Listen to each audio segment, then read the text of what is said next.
ലോക്സഭാ തിരഞ്ഞെടുപ്പിലെ സ്ഥാനാർത്ഥി പട്ടികയ്ക്ക് അന്തിമ രൂപം നൽകാൻ CPM സംസ്ഥാന സെക്രട്ടേറിയറ്റ് യോഗം ഇന്ന് AKG സെന്ററിൽ ചേരും.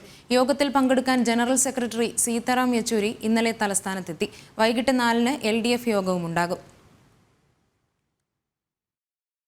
മുഖ്യമന്ത്രിയുടെ മകൾ വീണ വിജയന്റെ ഉടമസ്ഥതയിലുള്ള എക്സാലോജി കമ്പനിക്കെതിരെ SFIO അന്വേഷണം നടക്കുന്ന പശ്ചാത്തലത്തിലാണ് CPM സംസ്ഥാന സെക്രട്ടേറിയറ്റ് യോഗം ഇന്ന് ചേരുന്നത്.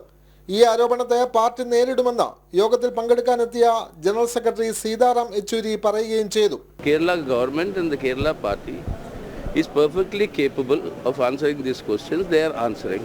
എന്നാൽ ഈ ആക്ഷേപത്തെ തെരഞ്ഞെടുപ്പ് ഗോദായിൽ മറികടക്കുക അത്ര എളുപ്പമല്ലെന്ന് പാർട്ടിക്ക് നന്നായി അറിയാം.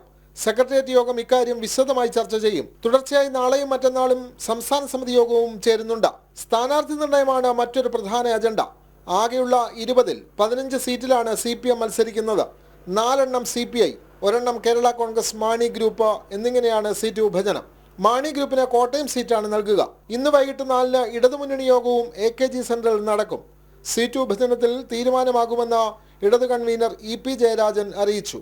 ഇടതുപക്ഷ ജനാധിപത്യ മുന്നണിയെ ശക്തിപ്പെടുത്തിക്കൊണ്ട് ഒരു തെരഞ്ഞെടുപ്പ് പോരാട്ടത്തിന് വേണ്ടിയിട്ടുള്ള തയ്യാറെടുപ്പിൻ്റെ പ്രവർത്തനം നേരത്തെ തന്നെ ആരംഭിച്ചിട്ടുണ്ട്.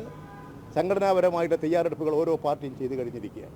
NCP ഔദ്യോഗിക വിഭാഗം ദേശീയതലത്തിൽ BJP മുന്നണിക്കൊപ്പം നിൽക്കുമ്പോൾ കേരളത്തിൽ ഇടതു മന്ത്രിസഭയിൽ പങ്കാളികളാണ്.